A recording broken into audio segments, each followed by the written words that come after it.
ഞാൻ പിന്നെ അതാ ഇവനും ഞങ്ങൾക്ക് പിന്നെ പ്രശ്നമില്ലല്ലോ. ഇവര് പണ്ടൊക്കെ തന്നെ, പക്ഷെ അത് വൈകുന്നേരം ആവണം എന്ന് മാത്രം. നെയ്യിനെ കുറിച്ച് ഞാനിങ്ങനെ തമാശയിൽ പറയാതെ അനുശേഷനില്ലേ, അനുശേഷൻ നെയ്യില് മറ്റേ വീഡിയോ ഉണ്ടാക്കി ഏറിപ്പോയില്ലേ.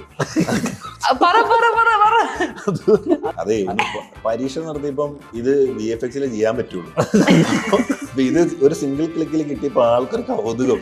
ആള് നേരെ എടുത്ത് ഇൻസ്റ്റാഗ്രാമിൽ ഒരു ബലൂൺ പിന്നെ മോഹൻലാലിന്റെ മകൾ വിസ്മയ മോഹൻലാലിന്റെ തുടരും സോറി തുടരും ഞങ്ങൾ ചെയ്ത് കഴിഞ്ഞു. കഴിഞ്ഞ് അത് വീണ്ടും ഞങ്ങൾ ഒന്നുകൂടെ തുടങ്ങാണ്. ഈ ലാലേട്ടന്റെ ഹാൻഡ് റൈറ്റിംഗ് ഇടയ്ക്ക് ഇൻസ്റ്റാഗ്രാമിൽ വൈറലായി കണ്ടിരുന്നു.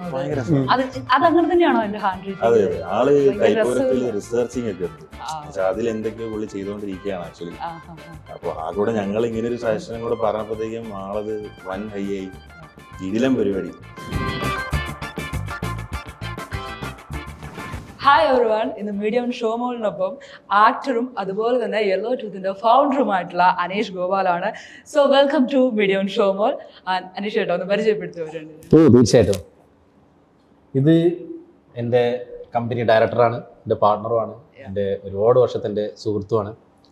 ഇത് നമ്മുടെ കമ്പനി CEO, ഇവനും എൻ്റെ വളരെ അടുത്ത സുഹൃത്തുമാണ്.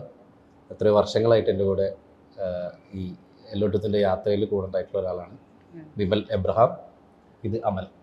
ഓക്കെ, എല്ലാവരുടെയും ഫസ്റ്റ് ക്വസ്റ്റ്യൻ എന്നുള്ളത് എന്തായാലും തീർച്ചയായിട്ടും യെല്ലോ ടൂത്ത് എന്നുള്ളത് എന്തായിരിക്കും എന്നുള്ളതാണ്. എനിക്ക് തോന്നുന്നു ഇപ്പോൾ ഒട്ടുമൊക്കെ അവർക്ക് ഒരു പരിചിതമാണ്. എന്നാലും ഒരു 15 years ഓഫ് എക്സ്പീരിയൻസ് ആണ്. എന്താണ് ഈ ജേണി ലൈക്ക് യെല്ലോ ടൂത്ത്?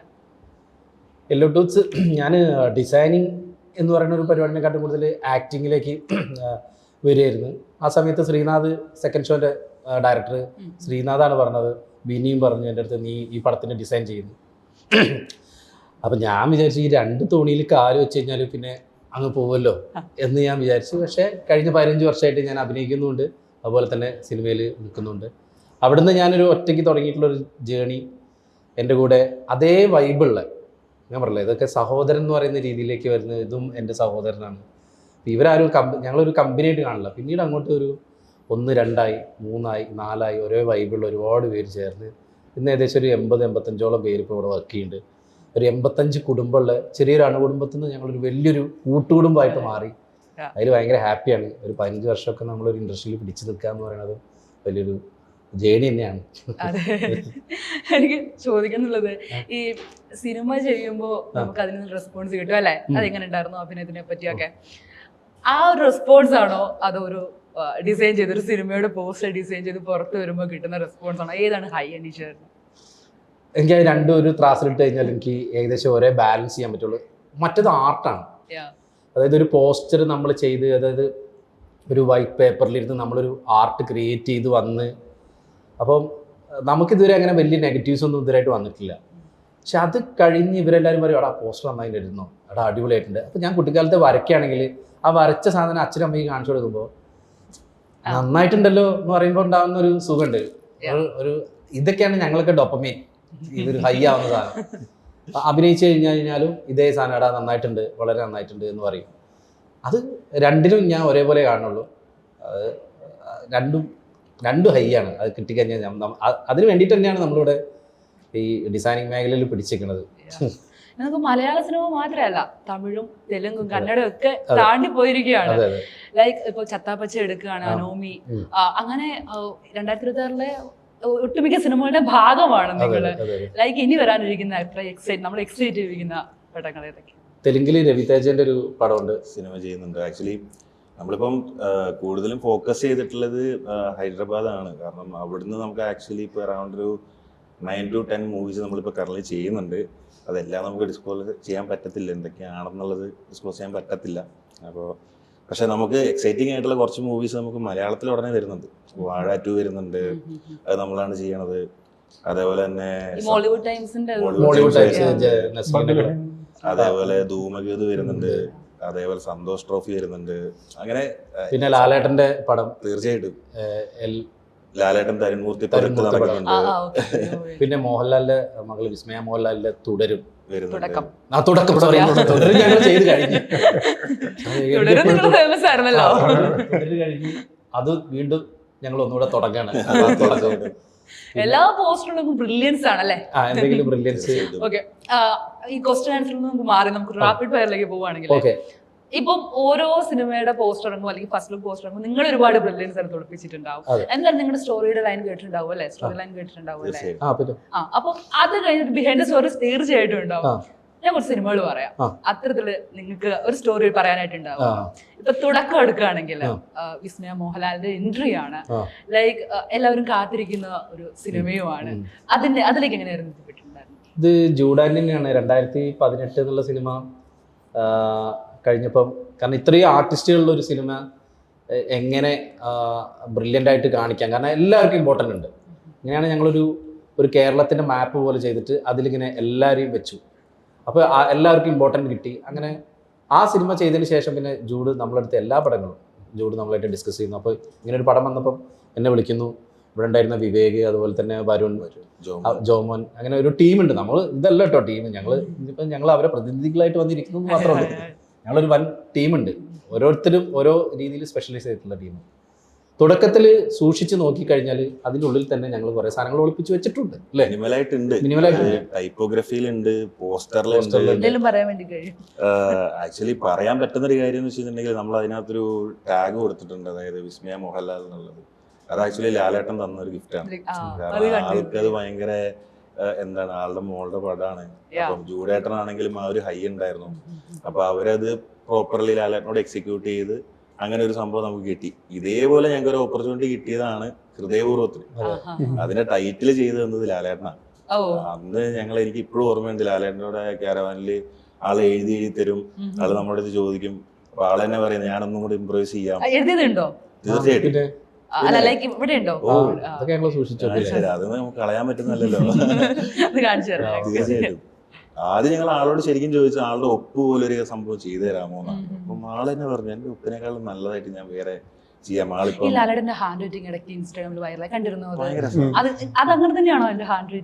ആള് ടൈപ്പോഗ്രഫിയിൽ റിസർച്ചിങ് ഒക്കെ ഉണ്ട്. പക്ഷെ അതിൽ എന്തൊക്കെയോ പുള്ളി ചെയ്തുകൊണ്ടിരിക്കുകയാണ് ആക്ച്വലി. അപ്പൊ ആ കൂടെ ഞങ്ങൾ ഇങ്ങനെ ഒരു സജഷനും കൂടെ പറഞ്ഞപ്പോഴത്തേക്കും ആളത് വൻ ഹൈ ആയി. ഇതിലും പരിപാടി അതാണ് ആ പോസ്റ്ററിൽ അങ്ങനെ മറ്റൊന്നുമില്ല. പക്ഷെ ആ ഒരു ടൈപ്പോഗ്രഫി ഇല്ല വിസ്മയ മോഹൻലാൽ, ആ പുള്ളിക്കാരന്റെ ആ ഒരു ഹാൻഡ് റൈറ്റിംഗ് ആണെന്ന് തോന്നുന്നു. അതിങ്ങനെ ഹൈലൈറ്റ് ആയി നിൽക്കുന്നുണ്ട്. കാരണം നമ്മൾ പൊതുവെ എപ്പോഴും ഡയറക്ടേഴ്സ് പറയുന്നതാണ്, അതായത് തിന്നായി കഴിഞ്ഞു കഴിഞ്ഞാൽ പ്രശ്നം അങ്ങനെയുള്ള കാര്യങ്ങളൊക്കെ. പക്ഷെ ലാലേട്ടൻ എഴുതിയ സംഭവം കണ്ടു കഴിഞ്ഞിട്ടുണ്ടെങ്കിൽ നമുക്ക് ഒരിക്കലും പറയാൻ പറ്റില്ല, അത് ഫേസ് ചെയ്ത് ഞാൻ വായിക്കാൻ പറ്റില്ല, അങ്ങനെയൊന്നും പറയാൻ പറ്റില്ല. പെർഫെക്ഷൻ ആണ് അതിന്. അത് ആക്ച്വലി ഭയങ്കര ഒരു അഡ്വാൻറ്റേജ് ആണ് തുടക്കത്തിനെ സംബന്ധിച്ചിട്ട്. പിന്നെ ഈ പറയുന്ന പോലെ ടൈപ്പോഗ്രഫിയിലൊക്കെ മിനിമലായിട്ട് നമ്മൾ കുറച്ച് കാര്യങ്ങൾ ചെയ്തിട്ടുണ്ട്. പക്ഷെ അത് പറയാൻ പറ്റില്ല, കാരണം സിനിമ കണ്ട ശേഷം മാത്രമേ അതിനെ റിവീൽ ചെയ്യാൻ പറ്റുന്ന. സിനിമ കണ്ടു കഴിഞ്ഞിട്ട് ഇറങ്ങുമ്പോ ഇതായിരുന്നില്ലേ സംഭവം, അപ്പൊ അതുമായിട്ട് കണക്ട് ആവും. ഒരു എക്സാമ്പിൾ പറയുകയാണെങ്കിൽ ജോജി. ഇപ്പൊ ജോജിയുടെ ടൈറ്റിൽ നമ്മൾ മിനിമലായിട്ട് 2 സ്ലാഷ് അതേപോലെ ഒരു പില്ലൊക്കെ ഒളിപ്പിച്ച് വെച്ചിട്ടുണ്ട്. ആക്ച്വലി ഇത് മൂവി തുടങ്ങുന്നതിന് മുന്നേ ഒത്തിരി പേര് നമ്മളോട് ചോദിച്ചിട്ടുണ്ട് ഇത് എന്താന്ന് പറയാമോ. പക്ഷെ അത് പറഞ്ഞാൽ സിനിമ കഴിഞ്ഞു. കാരണം അതൊരിക്കലും അതുകൊണ്ട് നമുക്ക് പറയാൻ പറ്റത്തില്ല. രേഖാചിത്രത്തിന്റെ ഉള്ളിൽ ആ പടത്തിന്റെ ഒറിജിനൽ സ്ക്രിപ്റ്റ് അതിന്റെ ഉള്ളിൽ ഉൾപ്പെട്ടിരിക്കുന്നത്. ആ പടത്തിന്റെ സ്ക്രിപ്റ്റ് അതിലുണ്ട്. രേഖാചിത്രം ആക്ച്വലി ജോഫിൻ ചേട്ടൻ ഒരു ചലഞ്ച് പോലെയാണ് ഞങ്ങൾക്ക് തന്നത് ശരിക്കും. കാരണം പുള്ളി എനിക്ക് തോന്നുന്നു കുറെ ആൾക്കാരെ അപ്രോച്ച് ചെയ്തിരുന്നു. പക്ഷെ നമ്മളോടും ഇതേപോലെ തന്നെ ഒരു അപ്രോച്ച് ആയിരുന്നു. കാരണം ഒരു ചലഞ്ച് പോലെ എന്നെ എക്സൈറ്റ് ചെയ്യിപ്പിക്കണം, കഥ ഇതൊക്കെയാണ് എന്ന് മാത്രം പറഞ്ഞു. അങ്ങനെ ഞങ്ങൾ ശരിക്കും പോസ്റ്ററിന്റെ സ്ക്രാച്ചസിലാണ് തുടങ്ങുന്നത്. പോസ്റ്റർ സ്ക്രാച്ചസിൽ തുടങ്ങി ഞങ്ങൾ അങ്ങനെ ഒരു 3-4-5 സ്ക്രിബിൾസ് ഉണ്ടാക്കുമല്ലോ. സ്ക്രിബിൾസ് ഉണ്ടാക്കി നമ്മൾ എന്താണ് ഉദ്ദേശിക്കുന്നത്, ആർട്ടിസ്റ്റ് ഇങ്ങനെ ഒരു ഇമോഷണലായിരിക്കണം, ക്യാരക്ടർ ഇങ്ങനെ പ്ലേസ് ചെയ്യണം, ഇവിടെ ഇങ്ങനെ ഒരു ടോൺ ഉണ്ടാവണം, എന്നാലേ നമ്മൾ ഉദ്ദേശിക്കുന്ന ഒരു എക്സ്പോസർ കിട്ടുള്ളൂ എന്നുള്ള രീതിയിൽ നമ്മൾ ആളുടെ അടുത്ത് ഡിസ്കസ് ചെയ്തപ്പോൾ ആൾക്ക് ഭയങ്കരമായിട്ട് ഇഷ്ടപ്പെട്ടു പോസ്റ്റർ. അപ്പം പറഞ്ഞു നമുക്ക് ടൈപ്പോഗ്രഫിയും കൂടെ തുടങ്ങണം, സെറ്റ് ആക്കണം എന്ന് പറഞ്ഞ് അങ്ങനെ. പക്ഷെ പുള്ളിയുടെ പ്രശ്നം എന്ന് വെച്ചാൽ പുള്ളിക്ക് ഒരു കാലഘട്ടം കിട്ടണമായിരുന്നു. അപ്പൊ ഈ കാലഘട്ടം പിടിക്കാൻ നേരം നമ്മൾ സ്ഥിരമായി കണ്ടുവരുന്ന റെട്രോ അല്ലെങ്കിൽ ഇങ്ങനെ കുറെ പരിപാടികളുണ്ട്. അപ്പം നമ്മൾ പുള്ളിയുടെ ചോദിച്ചു നമുക്ക് പടത്തിന്റെ സ്ക്രിപ്റ്റ് ഇതിനകത്തൊന്ന് ഇൻകോപ്പറേറ്റ് ചെയ്ത് നോക്കിയാലോ ടൈപ്പ് ഒരു ഫീല്. ശരി, ആ പോസ്റ്ററിൽ Poster, മൊത്തം അതെ, ഉണ്ടല്ലേ? പക്ഷെ ജോഫിന് വർഷങ്ങളായിട്ട് നമ്മൾ ഫോളോ ചെയ്തോണ്ടിരിക്കുന്നതാണ്. എൻ്റെ അടുത്ത സുഹൃത്തും കൂടെ.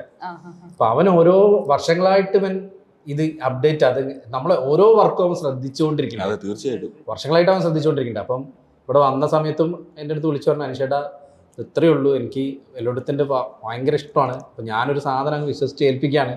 അപ്പോൾ തന്നെ ഞാൻ ഇവരുടെ അടുത്ത് പറഞ്ഞു, ഇത്തിരി ചലഞ്ചുള്ള പരിപാടിയായിരിക്കും. കണക്ഷൻ ആണോ ഈ എല്ലാ 100 കോടി ക്ലബുകളിലെ സിനിമകളിലേക്ക് എത്തിക്കുന്നത്? അതിൽ ആക്ച്വലി നമ്മളൊരു ഡെഡിക്കേഷൻ എന്ന് പറയുന്ന സംഭവം, നമ്മൾ എങ്ങനെ ഇവരായിട്ടുള്ള സിനർജി ബിൽഡ് ചെയ്യുന്നു, അല്ലെങ്കിൽ ഈ കമ്മ്യൂണിക്കേഷൻസ് ആള് പറയുന്ന കാര്യം നമുക്ക് കിട്ടണം. ഇതിന്റെ റെസ്പോൺസ് പിന്നെ നമുക്ക് കൊടുക്കാൻ പറ്റുന്ന വാക്കിൽ കൊടുത്തിട്ട് കാര്യമില്ല. ഇത് നമ്മൾ കൊടുക്കുന്ന പ്രസന്റേഷനിലായിരിക്കണമല്ലോ. ആ പ്രസന്റേഷനിൽ അത് ബീറ്റ് ആയി കഴിഞ്ഞാൽ പിന്നെ നമുക്ക് ആ ഫ്രീഡം ആണ്. ഫ്രീഡം എന്ന് വെച്ചിട്ടുണ്ടെങ്കിൽ നമുക്ക് ആ ക്രിയേറ്റിവിറ്റി മാക്സിമം എക്സ്പോസ് ചെയ്യാനുള്ള ഒരു സ്വാതന്ത്ര്യം അവർ നമുക്ക് വിട്ടുതരും. അവിടുന്ന് ഈ ഗ്രൈൻഡിങ് ആണ് പിന്നെ അങ്ങോട്ട്. ആ ഗ്രൈൻഡിങ്ങിലാണ് ഓരോ പോസ്റ്ററുകളും കാണാനും കഴിയുന്നത്. എന്ത് രസകരമായിട്ട് അത് ശരിക്കും ഒരു ഇമേജ് പോലെ ഫുൾ മാനിപ്പുലേഷൻ. അതിന്റെ മല ആയിക്കോട്ടെ, അതിന്റെ ഫ്രണ്ടിലുള്ള സൺലൈറ്റ് ആയിക്കോട്ടെ, ക്ലൗഡ്സ് ആയിക്കോട്ടെ, എവരിതിങ് അത് മൊത്തം മാനിപ്പുലേറ്റ് ചെയ്തിട്ടുള്ളതാണ്. ഇപ്പൊ ഡയറക്ടേഴ്സിനാണെങ്കിലും അവർക്ക് ഈ പറയുന്ന പോലെ പോസ്റ്ററിലും അതിലും അവർക്കൊരു വിഷൻ ഉണ്ട്. അപ്പൊ അത് നമ്മളൊന്ന് കമ്മ്യൂണിക്കേറ്റ് ചെയ്ത് കഴിയുമ്പോൾ ഇവിടെയുള്ള എല്ലാവരും അവരായിട്ട് ഒന്ന് ആ വേവ് ലെങ്ത്തും കൂടെ കറക്റ്റ് ആകുമ്പോൾ പിന്നെന്താ ആ ഔട്ട്പുട്ടും അടിപൊളിയായിരിക്കും.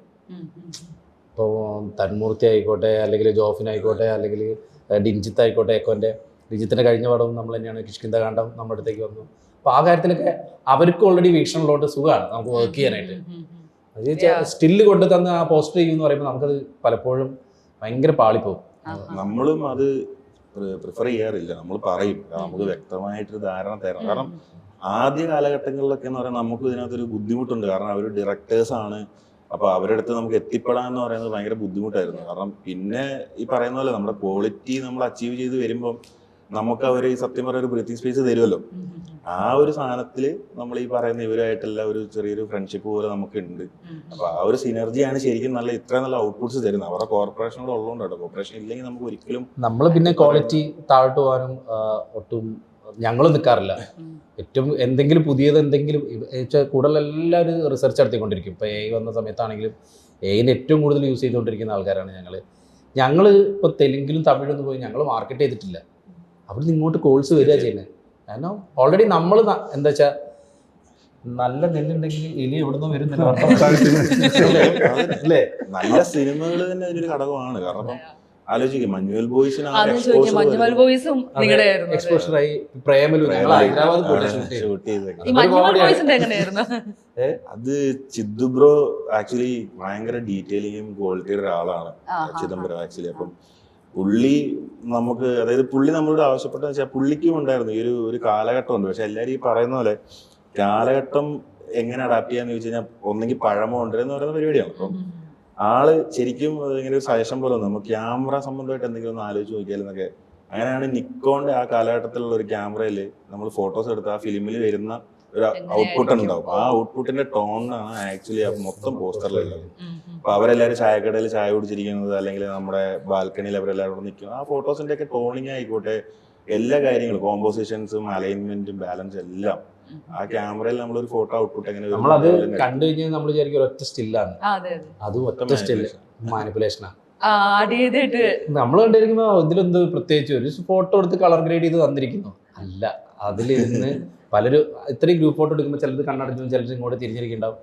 അതിനൊക്കെ നേരെയാക്കി അതിനൊരു ഫ്രെയിമിലേക്കാക്കി കറക്റ്റായിട്ട് നമുക്കത് മഞ്ഞുമൽ ബോയ്സ് എന്ന് വായിക്കണം, താഴെ ക്രെഡിറ്റ്സ് അലൈൻ ചെയ്യണം. അത്തരം കാര്യങ്ങളിലൊക്കെ ബ്രില്യൻസ് ആയിട്ടുള്ള ആളുകൾ, പിന്നെ ബ്രില്യൻസ് ആയിട്ടുള്ള പിന്നെ നമ്മുടെ സഹോദരങ്ങൾ കിടുക്കനായിട്ടൊക്കെ ചെയ്തു. നല്ല സിനിമ ആയതുകൊണ്ട് അതിന് നല്ല റീച്ചായി. നല്ല സിനിമകൾ റീച്ച് ആകുമ്പോൾ അതിനൊപ്പം ഞങ്ങളും റീച്ച് ആവും. പ്രേമലും ആണെങ്കിലും അത് ഹൈദരാബാദിൽ അവിടെയൊക്കെ കണ്ടു. അതൊരു ജെൻസി വൈബുള്ള പടവും കൂടെയാണ്. അപ്പൊ അതിന്റെ ഒരു ചലഞ്ചസ് എങ്ങനെയായിരുന്നു? ലൈക്ക് ഇപ്പോഴത്തെ പിള്ളേർക്ക് ദൂര ഐഡിയാസ് അല്ലെങ്കിൽ ഇവിടെ കാണുന്നതായിരിക്കും തീർച്ചയായിട്ടും കുറേയധികം ക്രിയേറ്റിവിറ്റി, ലൈക്ക് പുതിയ പുതിയ ഐഡിയാസ് വന്നുകൊണ്ടേയിരിക്കും. അപ്പൊ പ്രേമലൂർ അത് നമുക്ക് കാണാൻ വേണ്ടി പറ്റിയത് എൻ്റെ ഡിഫറെന്റ് ആയിട്ടുള്ള ഒരു പോസ്റ്റാണ് അവിടെ കൊടുത്തിട്ടുള്ളത്. അപ്പൊ അതെങ്ങനെയായിരുന്നു? അതിലേക്ക് ഗിരീഷ് ഷേഡിയാണ് ഇതിന്റെ ഡയറക്ടർ. ഗിരീഷ് ഷേഡി ആണെങ്കിലും പിന്നെ ഭാവന സ്റ്റുഡിയോ എന്ന് പറയുന്നത് ഓൾറെഡി നല്ല ക്വാളിറ്റി ഉള്ള ഒരു പരിപാടിയാണ് അവർക്ക്. അവർക്കും പ്രൊഡക്ഷന് നല്ല പിന്നെ വാശിയാണ്, ക്വാളിറ്റിയിൽ അവർ ഒരിക്കലും കോംപ്രമൈസ് ഇല്ല.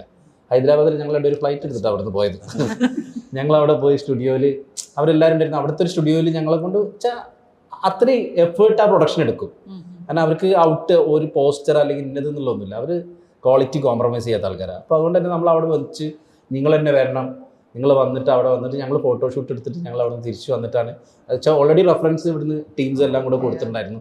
അപ്പോൾ ഒരു ജൻസി വൈബിൾ, ഞങ്ങളിവിടെ ഓരോ ജൻസികളുണ്ട്, ഞങ്ങളും ജൻസികളാണ്. കണ്ടില്ലേ ബെൽബോട്ടം പാൻറ്? ഇതിനുവേണ്ടി മാറിയതാണോ? ആ ഇവരൊക്കെ നല്ല തന്തയാ, പക്ഷേ പാണ്ടില്ലേ ഈ കാര്യങ്ങളെല്ലാം ഞങ്ങളിവിടെ ഭയങ്കര സ്ട്രെസ്ഡ് ആയിട്ട് വർക്ക് ചെയ്യാൻ പറ്റില്ലല്ലോ. ഞങ്ങൾ ഭയങ്കര രസമായിട്ട് ചില്ലായിട്ട് തന്നെ അവിടെ ഇരിക്കുക. ഞങ്ങളെ ഓണപരിപാടിയൊക്കെ എടുത്ത് നോക്കിയാൽ ചില്ലായിട്ട് ഇങ്ങനെ വർക്ക് ചെയ്യല്ല. ഇവിടെ കോർപ്പറേറ്റ് കൾച്ചർ നമ്മൾ ഇല്ല. ആക്ച്വലി ഒരു ഓഫീസ് സ്ട്രക്ചർ ആണ്, പക്ഷെ നമുക്കിപ്പോ ഈ പറയുന്ന പോലെ ഒരു സിസ്റ്റം ഉണ്ട്. അതായത് ഇപ്പൊ രാവിലെ വരണം വൈകിട്ട് പോകണം എന്നൊക്കെ ഒരു സിസ്റ്റം ഉണ്ട്, പക്ഷെ അത് അഡാപ്റ്റീവ് ആണ്. വെച്ചിട്ടുണ്ടെങ്കിൽ എങ്ങനെ വേണമെങ്കിലും ആൾക്കാരുടെ അവരുടെ ഇപ്പം സ്ട്രെസ് അനുസരിച്ചിട്ട് അവർക്ക് വേണമെങ്കിൽ ടൈം മാറ്റണമെങ്കിലോ അല്ലെങ്കിൽ അപ്പൊ അവർക്ക് വീട്ടിൽ ഇരുന്ന് ചെയ്യണമെങ്കിലോ അതൊക്കെ നമ്മൾ അങ്ങനെ തന്നെ ചെയ്തു കൊടുക്കും. അല്ലെങ്കിൽ കോപ്പറേറ്റീവ് ആയിട്ടുള്ള ഒരു അപ്രോച്ച് വെക്കുന്നുള്ളൂ ഇവരുടെ അടുത്തൊക്കെ. അപ്പം അവർക്ക് ആ ഫ്രീഡം ഉണ്ട്. കാരണം നമുക്ക് വേണ്ടത് പുതിയ പുതിയ സാധനങ്ങളാണ്. അപ്പം എല്ലാ ദിവസവും ഒരു പുതുമ ഉണ്ടാക്കാന്ന് പറയുന്നതാണ് നമ്മുടെ ചലഞ്ച്. അപ്പൊ അതിനു വേണ്ടിട്ട് നമ്മുടെ കൂടെയുള്ള ആൾക്കാരെ നമ്മൾ ഫ്രീ ആക്കിയിട്ടേ കാര്യമുള്ളൂ. അവരെ നമ്മള് അവരുടെ ഒരു ലക്കെന്ന് വെച്ചിട്ടുണ്ടെങ്കിൽ അവര് ഇവിടെ പഠിക്കാൻ വരുന്ന സമയത്ത് തന്നെ അവര് സിനിമകളുടെ ഭാഗമാണല്ലേ. അതൊരു അല്ലെ, നമ്മള് ഇപ്പൊ നമ്മളുടെ പേരുകൾ മൂവിയിൽ വരാറുണ്ട്, റോളിംഗ് ക്രെഡിറ്റ്സിൽ വരാറുണ്ട്. കാരണം അതൊരു അച്ചീവ്മെന്റ് ആണ്. ഇപ്പം ഞങ്ങളെ സംബന്ധിച്ച് നിയർലി 400 മൂവീസ് കഴിഞ്ഞു. അപ്പൊ അതില് പറയുമ്പോൾ നമുക്ക് പ്രൊഫൈലുകളാണ് അതെല്ലാം. കാരണം നമ്മളുടെ പേര് ഉൾപ്പെടെ ഇപ്പൊ റോളിംഗ് ക്രെഡിറ്റ്സിൽ ഉണ്ട്. കാരണം അതാ നമ്മളെ സംബന്ധിച്ച് ഒരു ഡിസൈനറെ സംബന്ധിച്ചിട്ട് ഇപ്പൊ നോർമലായിട്ടൊരു അഡ്വർടൈസിങ് ഏജൻസി പോട്ടെ അല്ലെങ്കിൽ ഈ പറയുന്ന പോലെ ഒരു കോർപ്പറേറ്റ് കമ്പനിയിൽ വർക്ക് ചെയ്യുമ്പോൾ കിട്ടാത്തൊരു എക്സ്പോഷറാണത്. കാരണം അങ്ങനെയുള്ള ഓപ്പർച്യൂണിറ്റീസ് നമുക്ക് ആക്ച്വലി കൊടുക്കാൻ പറ്റുന്നുണ്ട്. അത് സത്യം പറഞ്ഞാൽ ഭയങ്കര ഒരു അച്ചീവ്മെന്റ് ആയിട്ട് തന്നെയാണ്. കാരണം ചെറുപ്പത്തിലൊക്കെ നമുക്ക് അറിയാലോ, ഒരു മൂവി പോസ്റ്റർ കാണുമ്പോൾ അല്ലെങ്കിൽ ഒരു ലാലേട്ടന്റെ ഫോട്ടോ കാണുമ്പോൾ മമ്മൂക്കയുടെ ഒരു ഫോട്ടോ കാണുമ്പോൾ ഇവരെയൊക്കെ എന്തെങ്കിലും കാണാൻ പറ്റുമോ, മീറ്റ് ചെയ്യാൻ പറ്റുമോ? അത് തുടരും സിനിമയില് നിങ്ങളൊക്കെ വേണ്ട വിധത്തിൽ ആഘോഷിച്ചിട്ടുണ്ടോ?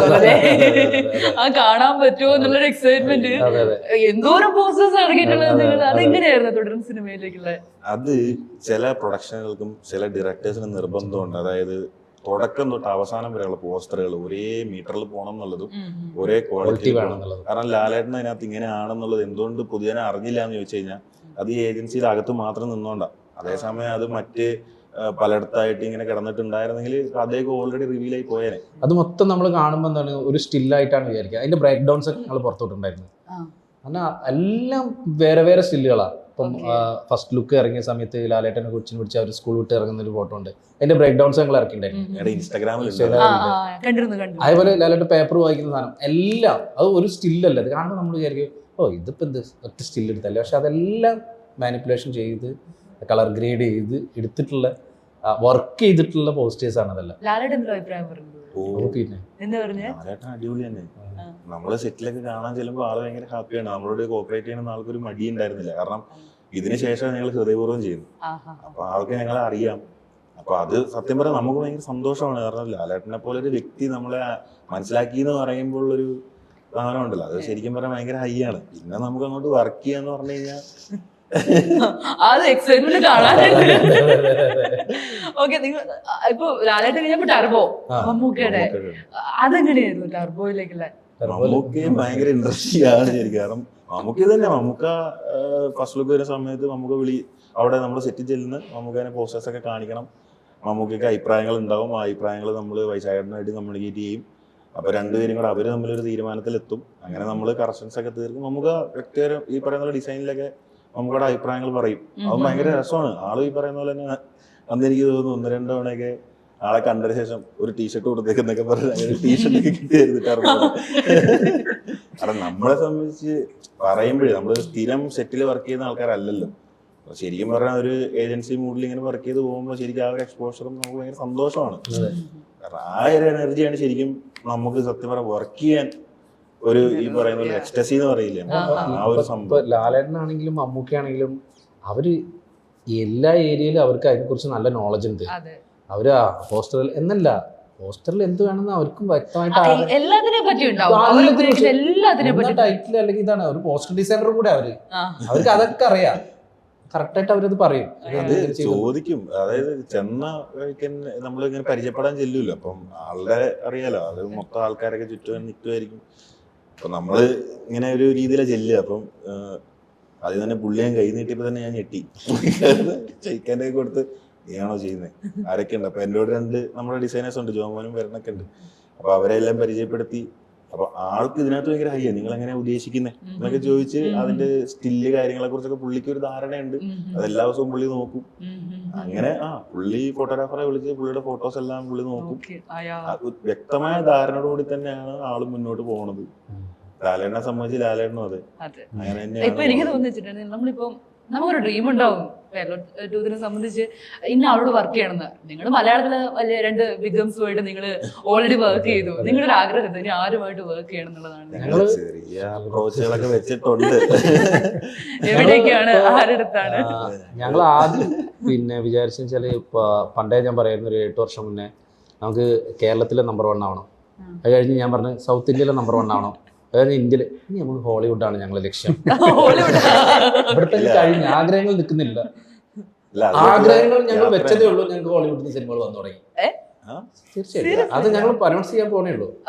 എന്തെങ്കിലും ഞങ്ങൾക്ക് എക്സ്ക്ലൂസീവ് പുറത്തു പറയാൻ പറ്റാത്ത വിഷയം ചെറുതായിട്ട് എന്തെങ്കിലും. തമിഴ്, തെലുങ്ക്, കന്നഡയൊക്കെ ഞങ്ങൾ പറഞ്ഞല്ലോ. തമിഴിൽ നമ്മളിപ്പോ നമ്മള് ഏതായിരുന്നു, രവിതേജ കാരുവിലൂടെ അല്ല മറ്റേ സൂപ്പർ തമിഴിലിപ്പോ സൂപ്പർ ഹീറോ പാർക്കിങ്ങിന്റെ സോൾജേഴ്സ് ഫാക്ടറി. അവിടെ ഇപ്പൊ 4-5 പടങ്ങൾ തമിഴിൽ ഇപ്പം ചെയ്യുന്നുണ്ട്. തെലുങ്കിൽ നമ്മൾ ഏകദേശം ഒരു 10 എണ്ണായി അനൗൺസ് ചെയ്തിട്ട് നമ്മുടെ അവിടെ അപ്പൊ ഇറങ്ങിയിട്ടില്ലേ.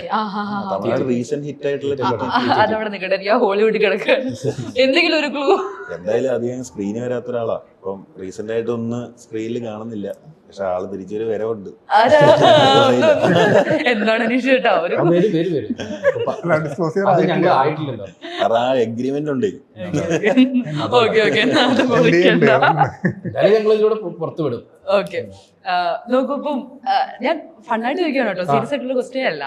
ലൈക്ക് ഒരു ഡയറക്ടർ അടുത്ത് വന്നിട്ടുണ്ട് എനിക്കിത് വേണം എനിക്കിത് വേണം എന്ന് പറഞ്ഞ് കൂടെ നിന്ന് വർക്ക് ചെയ്യിപ്പിക്കുന്ന ഒരു ഡയറക്ടർ. അഭിനവ് സുന്ദർ നായകാണത്. അതെല്ലേ ആൾക്ക്, അതായത് ആളുടെ പോസ്റ്റർ എന്താന്നുള്ളത് 100% ധാരണ. 100% ധാരണ. മോളിവുഡ് ടൈംസ് ഇറങ്ങില്ലേ, പിന്നെ അസോസിയേറ്റ്, അതിലൊക്കെ പുള്ളിന്റെ ഒരു ബ്രില്യൻസ് ഓൾറെഡി ഉണ്ട്. പുള്ളി കോമ്പോസ്റ്റ് ചെയ്യും. ഇവിടെ വന്നിരിക്കും ഡയറക്ടേഴ്സ് എല്ലാവരും ഇവിടെ വരും. എല്ലാവരും തന്നെ വരും. ഞാൻ ഇതിരുന്ന് കിട്ടിയിട്ടേ പോകുന്നുള്ളൂ, എനിക്ക് ഇത് തന്നെ വേണം. ശ്രീനാഥ് രാജേന്ദ്രൻ അങ്ങനത്തെ ഒരാളാണ്. സെക്കൻഡ് ഷോ നമ്മള് എന്റെ ഫസ്റ്റ് പടം ചെയ്തിട്ടില്ലേ. അപ്പൊ അവന്റെ അടുത്ത പടം ഇപ്പം കോഴിക്കോട് ഷൂട്ട് തുടങ്ങാൻ പോകുന്നുണ്ട്. അത് ഭയങ്കര വാശിയാണ്. അതിൽ കൂതറേന്റെ പോസ്റ്റർ ശ്രദ്ധിച്ചാൽ നിങ്ങൾക്കറിയാം, കുറുപ്പിന്റെ പോസ്റ്റർ ശ്രദ്ധിച്ചാൽ അറിയാം.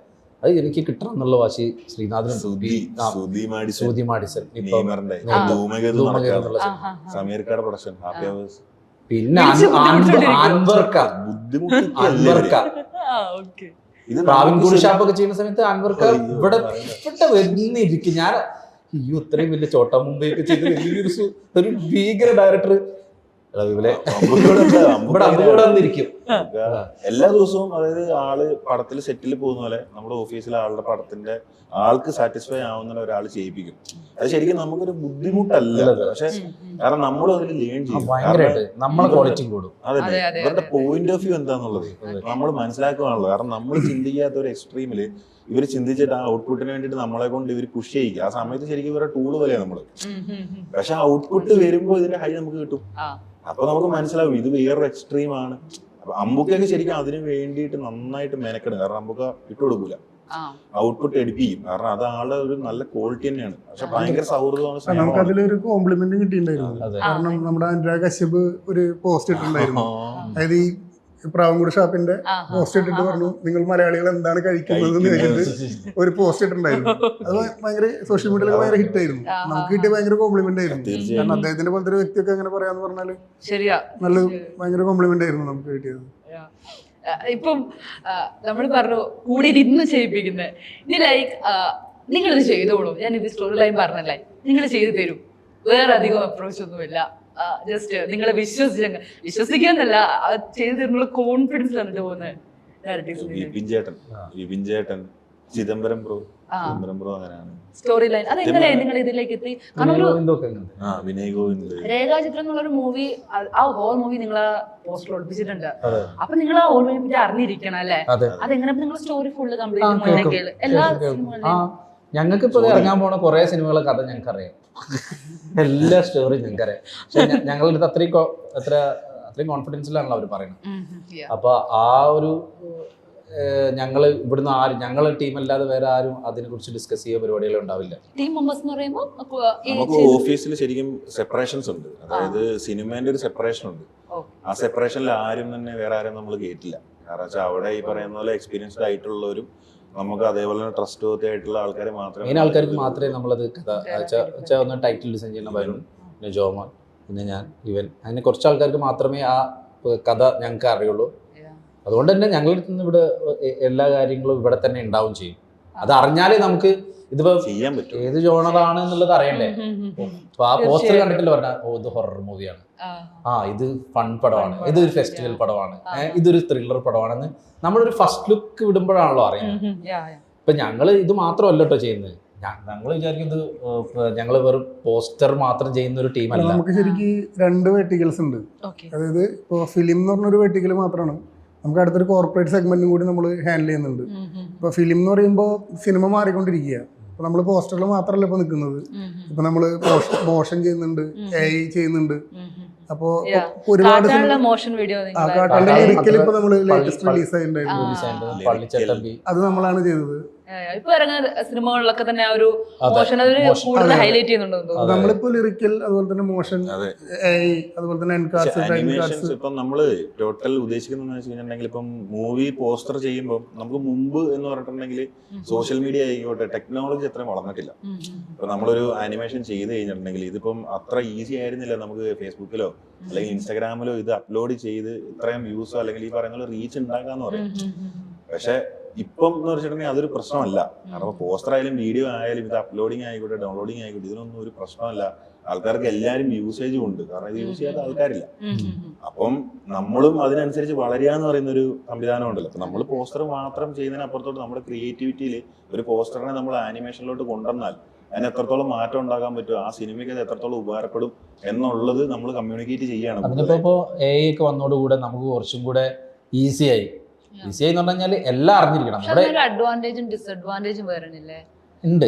അത് നമ്മുടെ ഈ ഒരു പ്രൊഫഷൻ എങ്ങനെയാണ് അപ്പൊ അത് ഞങ്ങൾ ഇതിനെ നോക്കി കാണുന്ന വെച്ച് കഴിഞ്ഞാൽ ഞങ്ങൾക്ക് ഒരു അഡ്വാൻറ്റേജ് ആയിട്ടാണ് ഞങ്ങൾക്ക് ഒരു പുതിയ ടൂൾ കിട്ടി, അത്രേ ഉള്ളൂ. പണി എന്തായാലും പ്രോംപ്റ്റ് കൊടുത്താൽ വേഗം തന്നെ കിട്ടുന്നൊരു കിട്ടിക്കോട്ടെ. ഇപ്പൊ ചില സമയത്ത് ഞങ്ങൾ ഇവിടുന്ന് കഷ്ടപ്പെട്ട് ഞങ്ങൾ പോസ്റ്റർ ഒക്കെ ചെയ്ത് കൊടുത്തു കഴിഞ്ഞിട്ടുണ്ടെങ്കിൽ ഇപ്പൊ ഡയറക്ടറോ പ്രൊഡ്യൂസറോ വല്ല കൊച്ചമ്മേന്റെ കുഞ്ഞമ്മേന്റെ വലിയ മോണ്ടാ ചിലപ്പോൾ 4ാം ക്ലാസ് പഠിക്കുന്ന എടുത്തിട്ട് ഒരു സാധനം കാണിച്ചെടുക്കും. അപ്പൊ ഒരു ഇത് കൊള്ളാലോ എന്ന് പറയും. പക്ഷെ ആ ഒരൊറ്റ ക്രിയേറ്റ് ചെയ്യാൻ പറ്റുള്ളൂ അവർക്ക്. പക്ഷെ അത് പ്രൊഫഷണലി വരുമ്പോഴേക്കും ഇതിന് കുറേ കാര്യങ്ങളുണ്ട്. ഞങ്ങൾ പറഞ്ഞില്ലേ ഞങ്ങളെ സെഗ്മെന്റ്, ആ സെഗ്മെന്റുകൾ മൊത്തം. അതെ അതെ. അതായത് ഇപ്പൊ നമ്മളിപ്പോ വള എന്ന് പറഞ്ഞ സിനിമ നമ്മൾ ശരിക്കും അത് മിക്സപ്പ് ആയിട്ട് ചെയ്തതാ, ഫോട്ടോഷൂട്ട് അല്ലേ? അത് AI-ലാണ് ക്യാരക്ടറിനെ മോഡൽ ചെയ്തിട്ടുള്ളത്. അതായത് ഇപ്പം ധ്യാൻചേട്ടന്റെ ഫോട്ടോ എടുത്ത് ധ്യാൻചേട്ടന്റെ 4 വശം ഉണ്ടല്ലോ, നമ്മൾ 360 എന്ന് പറയുന്ന പോലെ ആളുടെ ഫോട്ടോസ് നമ്മൾ AI-ൽ അപ്ലോഡ് ചെയ്ത ശേഷം നമ്മൾ ആളുടെ ക്യാരക്ടർ ബിൽഡ് ചെയ്യും. മുമ്പ് നമ്മൾ 3D മോഡൽ ചെയ്യുക. ഇപ്പൊ എന്ന് പറഞ്ഞാൽ ആ കാര്യങ്ങളൊക്കെ വളരെ ഈസി. എന്നിട്ട് നമുക്ക് വേണ്ട രീതിയിൽ ആളെ പോസ് ചെയ്യിപ്പിച്ചിട്ട് നമ്മൾ അതിനെ സ്നാപ്പാക്കും, അത് പോസ്റ്ററിൽ കൊണ്ടുവരും. അപ്പൊ വെച്ചാൽ നമുക്കിപ്പം ക്യാരക്ടർ വേണം എന്നില്ല, അങ്ങനെയുള്ള സാഹചര്യങ്ങൾ. പക്ഷെ അത് എല്ലായിടത്തും പോസിബിൾ അല്ല. കാരണം അതിന് ഫീച്ചേഴ്സ് വേണം, ഡീറ്റെയിൽ വേണം, ഇമോഷൻസ് വേണം, എക്സ്പ്രഷൻസ് വേണമെങ്കിൽ ഫോട്ടോഷൂട്ട് തന്നെ വേണം. വേറൊന്നും ചെയ്യാൻ പറ്റില്ല. കാരണം AI-നെ സംബന്ധിച്ചിട്ട് നമ്മുടെ വർക്ക് കുറച്ചും കൂടി ഈസി ആക്കാം. ഇത് എന്തൊക്കെയാന്ന് പറഞ്ഞാൽ അൾട്ടിമേറ്റ് ഇത് ഡീൽ ചെയ്യുന്നത് അല്ലെങ്കിൽ പ്രോംപ്റ്റ് ചെയ്യുന്നത് നമ്മുടെ ബ്രെയിൻ വെച്ചിട്ട് തന്നെയാണ്. അപ്പൊ ആ പ്രോംപ്റ്റിങ്ങിന്റെ കപ്പാസിറ്റി പോലെ ഇരിക്കും ഇതിന്റെ ഔട്ട്പുട്ട്. പിന്നെ അതിനൊരു മൈന്യൂട്ട് ഡീറ്റെയിലിംഗ് വേണം. അത് AI റിഫൈൻഡ് ആണെങ്കിൽ മാത്രമേ അത് AIക്ക് പറയുന്ന പോലെ ക്യാപ്ചർ ചെയ്യാൻ പറ്റുള്ളൂ. അത് പ്രോപ്പർ ക്രൗളിങ് ഈ സാധനം കിട്ടണമല്ലോ. അപ്പൊ അത് എങ്ങനെ AI റിഫൈൻ ആവുന്നതിനനുസരിച്ച് ഇത് ക്രിയേറ്റിവിറ്റി അതിനകത്തേക്ക് വളരെ വ്യത്യസ്തമാണ്. ഭയങ്കര സീരിയസ് ആവണ്ടല്ലേ ഇന്റർവ്യൂ? എനിക്ക് പറയാനുള്ള വിഷയങ്ങൾ സീരിയസ് ആയതുകൊണ്ട് ഭയങ്കര സീരിയസ് ഇന്റർവ്യൂ അല്ല, എനിക്ക് ഫണ്ട് വരില്ല. ഞാൻ പിന്നെ അതാ ഇവനും ഞങ്ങക്ക് പിന്നെ പ്രശ്നമില്ലല്ലോ. നീ എന്തിനാണ് എന്നെ വലിച്ചിട്ട് നീ ഒറ്റയ്ക്ക് പറഞ്ഞ പോരെ, എന്നെ എന്തിനാ ബുദ്ധിമുട്ടിക്കുന്നത്? ഇവർ ഭയങ്കര പണ്ണാ, ഒരു രക്ഷയില്ല. ഇവര് പണ്ണൊക്കെ തന്നെ, പക്ഷെ അത് വൈകുന്നേരം ആവണം എന്ന് മാത്രം. തലച്ചോറൊക്കെ നിറയണം. നമ്മള് സംസാരിച്ച സിനിമകളെല്ലാം സീരിയസ്. പുള്ളി വളരെ സീരിയസ് ആയിട്ട് സംസാരിക്കുമ്പോ നിങ്ങള് ഒന്ന് ഭയങ്കര ഡൈവേർട്ട്, ഞങ്ങളും വൺ സീരിയസ്. കുറച്ചേരം നിങ്ങള് സംസാരിച്ചാൽ മതി. ഓക്കെ പറഞ്ഞോ, ഏയിനെ കുറിച്ച് ഞാനിങ്ങനെ തമാശയിൽ പറയാതെ. അനീഷേട്ടനില്ലേ, അനീഷേട്ടൻ ഏയില് മറ്റേ വീഡിയോ ഉണ്ടാക്കി ഏറിപ്പോയില്ലേ? അത് ഞാൻ ഏയില് പഠിച്ചോണ്ടിരിക്കുമ്പോ അറിയാതെ ഇൻസ്റ്റാഗ്രാമിൽ അങ്ങ് സെറ്റായി പോയി. എന്ത് ഒന്നുമില്ല, ഒരു ഫോട്ടോ എടുത്തപ്പോ ഒരു ബലൂണായിട്ട് അങ്ങനെ മേലോട്ട് പോയി. ഞാൻ എന്റെ സ്റ്റില്ലും എടുത്തു, അത് ഇങ്ങനെ പെട്ടെന്ന് എന്റെ സ്റ്റിൽ തന്നെ ഇങ്ങനെ ബലൂണായിട്ട് അങ്ങ് തീർക്കും. ഞാനത് പോസ്റ്റ് ചെയ്തു. ഇൻസ്റ്റാഗ്രാമിൽ പോസ്റ്റ് ചെയ്തു. ആ ഇൻസ്റ്റാഗ്രാമിൽ പോസ്റ്റ് ചെയ്ത്. ഞാൻ പഠിച്ചോണ്ടിരിക്കുന്ന കാലഘട്ടാ. ഏത് കാലഘട്ടം? തുടങ്ങിയത് ഇപ്പൊ 2010 2020 അത് അധികം ആയിട്ടില്ല. അതെ, പരീക്ഷ നടത്തിയപ്പം ഇത് VFX ചെയ്യാൻ പറ്റുള്ളൂ. അപ്പൊ ഇത് ഒരു സിംഗിൾ ക്ലിക്കിൽ കിട്ടിയപ്പോ ആൾക്കൊരു കൗതുകം. ആള് നേരെ എടുത്ത് ഇൻസ്റ്റാഗ്രാമിൽ ഒരു കാരണം എന്നെ ചില സമയത്ത് ഞാൻ ഇങ്ങോട്ട് കയറി വരും ഓഫീസിലേക്ക്. കയറി വന്നിട്ട് ഞാൻ മറ്റേ ജഗതിക്കിനെ പോലെ, അതായത് ഇത് എന്റെ ഓഫീസ് തന്നെയാണ്, എന്നെ കളിയാക്കാനായിട്ട് ഒരു ടീമുണ്ട് ഇവിടെ. ഞാൻ ചില സമയത്ത് ഇവിടെ വന്നിരിക്കാൻ എനിക്ക് പേടിയാണ്. അപ്പൊ ഞാനൊരു ആർട്ടിസ്റ്റും കൂടെ അല്ലേ, ആ ഒരു ബഹുമാനം ഒരു തരണ്ടേ, കൊടുക്കണ്ടേ നിങ്ങള്? സഹോദരനല്ലേ, സഹോദരനെ നമ്മൾ റെസ്പെക്ട് ചെയ്യേണ്ട. എന്നെ ആൾക്കാർ കാണുന്നത് ഫണ്ണായിട്ട് കാണാനാണ് ആൾക്കാർക്ക് ഇഷ്ടം. ആൾക്കാർക്ക് അങ്ങനെ. ഇവർക്ക് ഞാൻ ചേട്ടനാണ്, ഇതിന്റെ ഫൗണ്ടറാണ്, ഓണറാണ്, ഒക്കെയാണ്. ഇവൻ സീരിയസ് പിടിച്ചാ പോരെ, ഞാൻ സീരിയസ് പിടിക്കണം. ഇപ്പൊ ഫണ്ടിനെ പറ്റി പറഞ്ഞല്ലോ, ഇപ്പൊ ഇത്രയും സിനിമകൾ നിങ്ങൾ കാണുള്ളൂ, അധികം സിനിമകൾ ചെയ്തിട്ടുണ്ട്. അത്തരത്തിലേക്ക് പോസ്റ്റിന് വരുന്ന സമയത്ത് എന്തെങ്കിലും ഫണ്ണായിട്ടുള്ള ഈ ഡയറക്ടേഴ്സോ ആക്ടേഴ്സോ ഒക്കെ ആയിട്ട് എന്തെങ്കിലും ഫണ്ണായിട്ടുള്ള പിന്നെ ഇഷ്ടമാണ്. ഞാൻ പറഞ്ഞ അതായത് തീവണ്ടി എന്ന് പറഞ്ഞ സിനിമയാണ് എനിക്കൊരു അത് ആളുകൾ ശ്രദ്ധിച്ചു തുടങ്ങിയിട്ടുള്ള സിനിമ. അപ്പൊ ഇങ്ങനെ കഴിഞ്ഞപ്പോ എല്ലാവരും എന്നെ ഇങ്ങനെ വിളിച്ചിട്ട് പറഞ്ഞു, എടാ പിന്നെ നന്നായിട്ടുണ്ട് പടം, അതായത് നീ നന്നായിട്ടുണ്ട് എന്നൊക്കെ വിളിച്ചു പറഞ്ഞു. അതിൽ ഓക്കെ, പോസ്റ്റർ ഞാൻ തന്നെയാണല്ലോ ചെയ്യുന്നത്. അപ്പോൾ എടാ ഇപ്പോൾ നിങ്ങൾ 3 പേരുള്ള ഒരു സാധനം ചെയ്തെന്ന് പറഞ്ഞു. അങ്ങനെ ഞാനൊരു പോസ്റ്റർ കണ്ടെടുത്തു. അതായത് ടോബി ഒരു സ്ഥലത്ത് നിന്ന് സിഗരറ്റ് വലിക്കുന്നു, ഞങ്ങളെല്ലാവരും അവിടെ ബാക്കിൽ നിന്ന് നോക്കിക്കുന്നു സംഭവം. എന്നോട് ഓക്കെ പറഞ്ഞു. ഓക്കെ, അപ്പോൾ ടോബി നല്ല വലുത്, ഞാനൊക്കെ ബാക്കിൽ ചെറുത്. പക്ഷെ പ്രിന്റ് അങ്ങ് വന്നപ്പോ എന്റെ ഉള്ളു വലുതിട്ട് ചെറുത്. ഇതല്ലല്ലോ നീ കാണിച്ചേ, അല്ല ഞാനല്ലേ ഡിസൈൻ. ആ പോസ്റ്റർ നോക്കിയത് എല്ലായിടത്തും എന്റെ തല എന്റെ പുള്ളിക്കാർ. പരസ്യക്കാരൻ എനിക്കല്ലേ കിട്ടിയത്. ഇവരെ ഞാൻ ഇത് കാണിക്കും, അപ്രൂവ് എടുക്കും, പ്രിന്റിൽ ഞാൻ വേറെ സാധനം. ഷാജിയുടെ ഷാജി നാടാശനൊക്കെ ഇതിന്റെ പ്രൊഡ്യൂസർ. പിന്നെ വർക്കൊക്കെ തന്നു, അടുത്ത ഞങ്ങൾ തന്നെ ചെയ്തു. വർക്കൊക്കെ തന്നു, പക്ഷെ അടുത്തന്നെ അഭിനയിപ്പിച്ചില്ല. വേഷം തന്നില്ല, റോള് തന്നു കഴിഞ്ഞതല്ലേ പ്രശ്നം. ഒറ്റ സമയത്ത് ഞാൻ എനിക്ക് റോളില്ല. ടോവിനോ പിന്നെ പ്രശ്നമൊന്നുമില്ല. എത്രയോ വർഷം ടോവിനായിട്ട് എത്രയോ വർഷമായിട്ടുള്ള ബന്ധം ഉള്ളതുകൊണ്ട് ഇങ്ങനെയുള്ള കൗതുകങ്ങൾ ഉള്ളതുകൊണ്ട് എനിക്ക് സീരിയസ് ആയേ പറ്റുള്ളൂ. അല്ല, ഇടയ്ക്ക് ചെറുതായിട്ട് സൈസ് ഒക്കെ ഒന്ന് മാറി പോകും പ്രിന്റ് കൊടുക്കുമ്പോഴേ. കഷ്ടപ്പെട്ട് രണ്ടുപേരും സൗഹൃദം നിങ്ങൾ നശിപ്പിക്കും. അല്ല, ഞാൻ ഇങ്ങനെ എന്റെ സിനിമകൾ വരുമ്പോൾ മാത്രമേ ഉള്ളൂ. പിന്നെ എന്റെ സിനിമകൾ ഞാൻ പിന്നെ അതിനുശേഷം ചെയ്തിട്ടുള്ള സിനിമകളിൽ ഏറ്റവും വലിയ സങ്കടം എന്ന് വെച്ച് കഴിഞ്ഞാൽ ഇവന്മാർ എൻ്റെ തല വെക്കേയില്ല. മറ്റേ ഞാനായിരുന്നു ഡിസൈൻ ചെയ്തുകൊണ്ടിരുന്നത്. അതുകൊണ്ട് ഞാൻ എൻ്റെ തല വെക്കും, ഞാൻ വെളുപ്പിക്കും, അങ്ങനെയൊക്കെ ചെയ്ത് നല്ല പോസ്റ്ററാക്കി വെക്കും. ഇപ്പം ഞാൻ അഭിനയിച്ച ഒരു പടത്തിലും ആ പടക്കം ഇവിടെ ഡിസൈൻ ചെയ്ത് വെക്കൂല. സത്യം പറയാൻ പ്രൊഡ്യൂസർ സമ്മതിക്കണ്ടേ?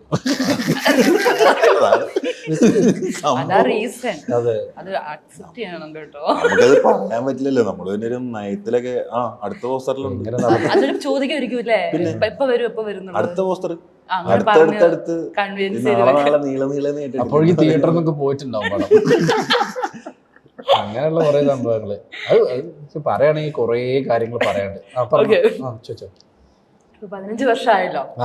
ഈ 15 നീ ഇങ്ങനെ ഇടയ്ക്ക് പറയുമ്പോണ്ടല്ലോ പ്ലസ് എന്നും കൂടെ വയസ്സ് വെച്ച് മുട്ടുപരിച്ച് നല്ല പ്രായം വരും. എത്ര വയസ്സുണ്ട്? വയസ്സ് പറയാൻ പാടില്ല. എന്നാ വേണ്ട, അല്ല സീരിയസ് ടോപ്പിക്കില്ലേ, 15 വർഷം അതിന് വേണ്ട, വിട്ടേക്കാം. അപ്പം ഇത്രയൊക്കെ ഫണ്ട് നമ്മൾ പറഞ്ഞ സ്ഥിതിക്ക് നമ്മൾ ഒരു വർക്ക് നമ്മളിത് ചെയ്തിരുന്നു, പക്ഷേ ആണെങ്കിൽ നമ്മൾ വിചാരിച്ച രീതിക്കകത്തേക്ക് നമുക്ക് ഓഡിയൻസിലേക്ക് എത്തിയതുമില്ല. അത് ഭയങ്കര സങ്കടം ഉണ്ടാക്കി നിങ്ങൾ. അത് ഏതൊരു സബ്ജക്ട്, അത് ഏതൊരു സിനിമയായിരുന്നു? പോസ്റ്ററാണോ സിനിമയാണെങ്കിലും നിങ്ങൾ ഭയങ്കര എഫേർട്ട് എടുത്തു, പക്ഷെ അത് വേണ്ട വിധത്തിലേക്ക് അംഗീകരിക്കപ്പെട്ടില്ല എന്നുള്ള. മഹാവീര്യം. സത്യം, ഞങ്ങൾ കാരണം നല്ല എഫേർട്ട് എടുത്തിട്ട്. അത് എനിക്ക് തോന്നുന്നു എബ്രിഡ് ഷൈൻ ആളുടെ കൂടെ ആളുടെ വീട്ടില് ഡിസൈനറും ആളും അങ്ങനെ ഒരു വീക്സോളം നമ്മൾ ഇരുന്ന് അങ്ങനെ ചെയ്തിട്ടുള്ള പോസ്റ്റേഴ്സും, കാരണം അതിന്റെ ഓരോ കണ്ടന്റ്സും അങ്ങനെ ആയിരുന്നു. കാരണം അത് ആൾക്കും ഭയങ്കര പ്രതീക്ഷയുള്ള ഒരു മൂവി ആയിരുന്നു. പക്ഷെ നമ്മുടെ കയ്യിലല്ലല്ലോ ഇതിൻ്റെ ഒന്നും കാര്യങ്ങൾ ഇരിക്കുന്നത്. കാരണം നമ്മൾ വിചാരിച്ച പോലെ അല്ല റെസ്പോൺസ് വന്നത്. അതുകൊണ്ട് തന്നെ പക്ഷെ എനിക്ക് തോന്നുന്നു ഞങ്ങളുടെ പോസ്റ്ററിന് ഞങ്ങൾക്ക് ഭയങ്കര റീച്ച്. കാരണം അതൊരു പ്രത്യേക തരത്തിലൊരു അപ്രോച്ച് നടത്തി. അത് ഞാൻ അവിടെ വരച്ചിട്ടൊക്കെ ഞങ്ങൾ കൊണ്ടുവച്ചിട്ടുണ്ടായിരുന്നു. അന്നൊരു ഇന്റർവ്യൂ എടുക്കാൻ ആൾ വന്നിട്ട് ഇതെന്തൊരു സാധനം പൊതച്ചു വെച്ചിരിക്കുന്നു ചോദിച്ചു. ആ കുട്ടി ഇപ്പം ഭയങ്കര ഫേമസ് ആണ്. ഒരു ഇന്റർവ്യൂ അതാണ് ഞാൻ ആദ്യം തുടക്കത്തിൽ പറഞ്ഞത്. അപ്പം അതിനെ എടുത്ത് നോക്കിയിട്ട് അവൾ ആദ്യമായിട്ട് ആ പോസ്റ്റർ കാണുന്നത് മഹാവീറിനെ ഫുൾ പെയിന്റ് ചെയ്തിട്ടൊക്കെയാണ് ക്യാൻവാസിൽ വരച്ചൊക്കെ എടുത്തിട്ടുള്ള. അത് ഷൈൻ ചേട്ടൻ തന്നെയാണ് ചെയ്യിപ്പിച്ചത്. സിനിമയുടെ ഭാഗമായിട്ടായിരുന്നു. പക്ഷെ നമ്മള് കോൺസെപ്റ്റ് ഉണ്ടാക്കി, ആൾക്കത് ഭീകരമായിട്ട് ഇഷ്ടപ്പെട്ടു, നിവിൻ ചേട്ടനും ഇഷ്ടപ്പെട്ടു. അപ്പം ആളിതപ്പം ക്യാൻവാസിലൊന്ന് പെയിന്റ് ചെയ്യിപ്പിച്ചിട്ട് അതിന്റെ മൂടൊന്ന് മാറ്റാമോ എന്ന് ആളൊരു അപ്രോച്ച് വെച്ച് നോക്കി. പിന്നെ അത് പഴയ സാധനത്തിലോട്ട് തന്നെ തിരിച്ചു വന്നു. പക്ഷെ അതിന്റെയൊക്കെ എഫേർട്ട് എന്ന് പറയുന്നില്ലേ, അതായത് നമ്മള് ഈ വരാന്ന് പറയുന്ന സംഭവം ഇപ്പൊ ഡിജിറ്റലി ചെയ്യുമ്പോൾ, അതായത് ലെയർ ബൈ ലെയർ ഇങ്ങനെ പോവല്ലോ. ചെറിയൊരു സംഭവം എന്ന് പലർക്കും തെറ്റിദ്ധാരണയുണ്ട്. ഇത്രയും നിങ്ങൾ ചെയ്യുന്ന സമയത്താണെങ്കിലും ഇതിപ്പോ കിട്ടില്ലേ എന്ന് ചോദിക്കുന്നത് ധാരണ വെച്ചിട്ടാണ്. അത് ഏറ്റവും നമ്മൾ വെറുക്കപ്പെടുന്ന ഒരു ചോദ്യം, എപ്പ കിട്ടും. അത് സത്യം കാരണം ഇത് ശരിക്കും ഒരു ക്രിയേറ്റീവ് പ്രോസസ്സാണ്. കാരണം അത് എല്ലാവർക്കും അറിയാം, പക്ഷെ അവരുടെ തിരക്ക് കൊണ്ടും അവർക്ക് പല പല കാര്യങ്ങളുണ്ടാവും. അതുകൊണ്ടാണല്ലോ അവരങ്ങനെ ചോദിക്കുന്നത്. പക്ഷെ നമ്മൾ മനസ്സുകൊണ്ട് നമുക്ക് ഇഷ്ടമല്ല അത് കേൾക്കാൻ. കാരണം വെച്ചാൽ ഇതൊരു ചിന്തിച്ചിരിക്കാൻ സമയം കിട്ടത്തില്ല എന്ന് പറയില്ലേ. അപ്പം നമ്മൾ അങ്ങനെ ചിന്തിച്ചിരുന്ന ഒരു കാലഘട്ടം ഉണ്ടായിരുന്നു. പക്ഷെ ആ കാലഘട്ടത്തിൽ നിന്ന് ശരിക്കും പറഞ്ഞാൽ റഷിലോട്ട് വരണം എന്ന് ഞങ്ങൾ ആഗ്രഹിച്ചത്. പക്ഷെ അതിലോട്ട് എത്തിയപ്പോ ഇപ്പൊ ആലോചിക്കുന്നത് സത്യം പറഞ്ഞാൽ മതിയെന്നാ കുറെ ചിന്തിച്ചിരിക്കായിരുന്നു എന്ന് പറയുന്ന പോലെ ആ ഒരു സംഭവം ഉള്ളൂ. ആക്ച്വലി ഭയങ്കര ഇൻട്രസ്റ്റിംഗ് ആണിത്. ഞാൻ ചെയ്തു പോകുമ്പോൾ നമ്മളിങ്ങനെ ചിന്തിച്ച് ഓരോ സാധനങ്ങൾ കൊടുത്ത്, അപ്പൊ അവരോട് നമ്മൾ ഇതിന്റെ ഒപ്പീനിയൻസ് ചോദിക്കും. അപ്പൊ ചിലപ്പോൾ ഒരു പറയും ഇത് മൂവി ഡയറക്റ്റ് ചിലപ്പോൾ റിവീൽ ആയി പോകാനുള്ള ചാൻസസ് ഉണ്ട്, അപ്പൊ അങ്ങനെ ചെയ്യരുത്. ചില സിനിമകളൊക്കെ അങ്ങനെ, അതായത് ഓവർ നന്നായി പോയിട്ട് കുറച്ചിട്ടൊക്കെ ഇത് കണ്ട് എക്സ്പെക്ട് ചെയ്തിട്ട് ആൾക്കാരെ നമുക്ക് അങ്ങനെ വരുമോ എന്നൊക്കെ ചോദിച്ചിട്ട് പറയാൻ കഴിയില്ല അല്ലേ. പറഞ്ഞു കഴിഞ്ഞാൽ പിന്നെ അവർ പടം തരില്ലല്ലോ, അവരെയല്ലേ ബാധിക്കുള്ളൂ. ബ്രേക്ക് ത്രൂ നൽകിയ ഒരു ചിത്രം ഏതായിരുന്നു? കരിയർ തന്നെ മാറ്റി. കൊറോണ കഴിഞ്ഞിട്ട് ഞങ്ങൾ ഷിഫ്റ്റ് ആയി. അന്നേരം പോത്തേട്ടനൊക്കെ ഭയങ്കര സപ്പോർട്ടായിരുന്നേ. ശ്യാമേട്ടനായാലും പോത്തേട്ടനായാലും വിജയ് ചേട്ടൻ അങ്ങനെ കുറച്ച് അവരുടെ ഭവന സ്റ്റുഡിയോസിലുള്ള കുറച്ച് പേരാണ് അവര്. ശ്യാമേട്ടനും പോത്തേട്ടനും. അപ്പം അവര് നമുക്ക് വേണ്ട പ്രോപ്പർ ആയിട്ടുള്ള ഇൻപുട്സ്, അതായത് അവരുടെ സാധനങ്ങൾ പറയും. അത് ഇപ്പോഴായാലും അത് പ്രേമലുവിന്റെ സമയത്തായിക്കോട്ടെ, ഇതിപ്പം നമ്മുടെ ഗിരീഷേട്ടന്റെ പടം ഇപ്പൊ നടക്കുന്നുണ്ടല്ലോ അതിന്റെ കാര്യങ്ങളായിക്കോട്ടെ. അപ്പൊ അതിന്റെയൊക്കെ സൂൺ ഫസ്റ്റ് ലുക്ക് എല്ലാം വരുന്നുണ്ട്. ചില ഡയറക്ടേഴ്സിന് അല്ലെങ്കിൽ പ്രൊഡക്ഷൻ ഭയങ്കര ക്വാളിറ്റി ആയിരിക്കും. അവരെ കൂടെ ഇരിക്കുമ്പം ഓട്ടോമാറ്റിക്കലി നമ്മളും ക്വാളിറ്റിയിലേക്ക് മാറും. ഭയങ്കര ഭീകരമായ ക്വാളിറ്റി നമുക്കും വ്യത്യാസം വരും. അത് നമുക്ക് അറിയാൻ പറ്റും. അത് ഞങ്ങളും മാറുന്നുണ്ടെന്നുള്ളത്. കാരണം ഇവരുടെ കൂടെയുള്ള ആക്ടിവിറ്റി അല്ലെങ്കിൽ ഇവരുടെ കൂടെ ഇന്ററാക്ട് ചെയ്യുന്നതുകൊണ്ട് മാത്രമാണ് നമുക്കും വളരാൻ പറ്റുന്നത്. കാരണം എന്തുകൊണ്ട് നമ്മളെക്കാട്ടിലും ഒരു 10x ഫാസ്റ്ററാണ് അവര്. കാരണം വെച്ചാൽ അവര് റിസർച്ച് ചെയ്യുന്നതും ഗ്രൈൻഡ് ചെയ്യുന്നതും, അല്ലെങ്കിൽ ആ നമ്മളിപ്പോ ഇന്നൊരു പുതുമ ഉണ്ടാക്കണമെങ്കിൽ ഒരു കാലഘട്ടത്തിന്റെ പുതുമ ഉണ്ടാക്കലാണ് അവരുടെ ജോലി എന്ന് പറയുന്ന ടാസ്ക്കാണ് അവർ അറ്റൻഡ് ചെയ്യുന്നത്. അപ്പം ആ ടാസ്കിനെ നമുക്ക് എങ്ങനെ ഈ പറയുന്ന കോംപ്ലിമെന്റ് ചെയ്യാനുള്ള സാധനങ്ങൾ കൊടുക്കാം എന്നുള്ളതാണ് നമ്മുടെ ശരിക്കുള്ള ആക്ടിവിറ്റി. അപ്പൊ അതങ്ങനെ പുഷ് ചെയ്തങ്ങ് നമ്മളും വളരുന്നു അവരുടെ കൂടെ. 2026 ഒരുപാട് എക്സ്പെക്ട് ചെയ്യുന്ന ചിത്രങ്ങൾ 2026 അതായത് നമ്മൾ ചെയ്യുന്നതാണോ അതോ ഞങ്ങൾ ചെയ്യുന്ന എല്ലാ പടങ്ങളും ഞങ്ങൾ വളരെ എക്സ്പെക്ട് ചെയ്യല്ലോ. അങ്ങനെ പറഞ്ഞു കഴിഞ്ഞാൽ ഞങ്ങൾ ഇതാവില്ലേ. കാരണം വേറെ ആൾക്കാർ ചോദിക്കില്ലേ ഞങ്ങളെ പേര് എന്തുകൊണ്ട് പറഞ്ഞില്ല പറഞ്ഞില്ല അങ്ങനെ ഞങ്ങൾക്ക് അങ്ങനെ പ്രശ്നങ്ങളൊക്കെ ഉണ്ട്. അല്ല അത് ഇപ്പം എന്തായാലും വാഴയൊക്കെ അറിയാലോ, ഞാൻ പറയേണ്ട ആവശ്യമില്ല. പിന്നെ മോളിവുഡ് ടൈംസ് ആണ് മോളിവുഡ് ടൈംസ് ബോൾ ടൈംസ് ഉണ്ട്, തരിഞ്ചേണ്ട തരുൺചേട്ടൻ്റെ പടമുണ്ട്, കാരണം ജൂഡിന്റെ പടമുണ്ട്, ബത്ലഹേം കുടുംബം ബത്ലഹേം ഉണ്ട്, ഭാവനേനുണ്ട്, കുറെ പടങ്ങളുണ്ട്. ഞങ്ങൾ പറയുകയാണെങ്കിലും ഞങ്ങൾക്ക് സത്യം പറഞ്ഞ ഞങ്ങളുടെ കയ്യിലുള്ള ലിസ്റ്റ് പ്രകാരം ഞങ്ങൾക്ക് പുറത്തു പറയത്തില്ല. ആ കാര്യം എന്ന് വെച്ചാൽ നിങ്ങൾക്ക് ചിലപ്പോൾ അറിയത്തുണ്ടാവില്ലേ ഇങ്ങനെ ഒരു പടം ഉണ്ടെന്ന്, ഞങ്ങൾ ചിലപ്പോൾ അറിയാണ്ട് പറഞ്ഞു പോകും. ആ അങ്ങനത്തെ അബദ്ധമൊക്കെ പറ്റിയിട്ടുണ്ട്. പടം അനൗൺസ് ചെയ്യുന്നതിന് മുന്നേ ഞാൻ ഏതോ ഇന്റർവ്യൂലൊക്കെ പറഞ്ഞിട്ടുണ്ട്. എന്നിട്ട് മാറ്റിട്ടുണ്ടാവുമായിരിക്കും അല്ലേ? മാറ്റിട്ടുണ്ടാവുമായിരിക്കും, കട്ട് ചെയ്ത് കളയുമായിരിക്കും അല്ലേ? മണ്ടത്തരങ്ങളൊക്കെ കാണിക്കും. എന്നുവെച്ചാൽ നമ്മളെ സംബന്ധിച്ചിട്ട് ഇത്ര പടങ്ങളുണ്ട്. ഇപ്പൊ കറന്റ്ലി നമുക്ക് പടത്തിന്റെ ഒരു എണ്ണം ഒക്കെ പറയുകയാണെങ്കിൽ നിയർലി 50 to 53 മൂവീസ് ഒരു ഇയർ പോവാറുണ്ട്. അപ്പം അതിൽ ഏതൊക്കെ എപ്പോ ഇറങ്ങി എന്നുള്ള വ്യക്തതയൊക്കെ നമ്മൾ കുറച്ചേം വിടുമല്ലോ. അപ്പൊ ചിലപ്പോ ഇങ്ങനത്തെ ഒരു ബ്ലണ്ടറൊക്കെ പറ്റും. സോ ഇനിയും വളരട്ടെ. തീർച്ചയായിട്ടും നിങ്ങൾ ഒരുപാട് ഇന്റർവ്യൂവിൽ ഇനി കാണാൻ സാധിക്കട്ടെ. നല്ലൊരു അവതാരകമായിട്ട് മാറട്ടെ. മീഡിയ വണ്ണിനും കൂടെ വന്നിട്ടുള്ള ക്യാമറമാനും എല്ലാവർക്കും വലിയൊരു സന്തോഷവും ഞങ്ങൾ ഇവിടെ വന്ന് ഇന്റർവ്യൂ ചെയ്യാം. Thank you. Thank you.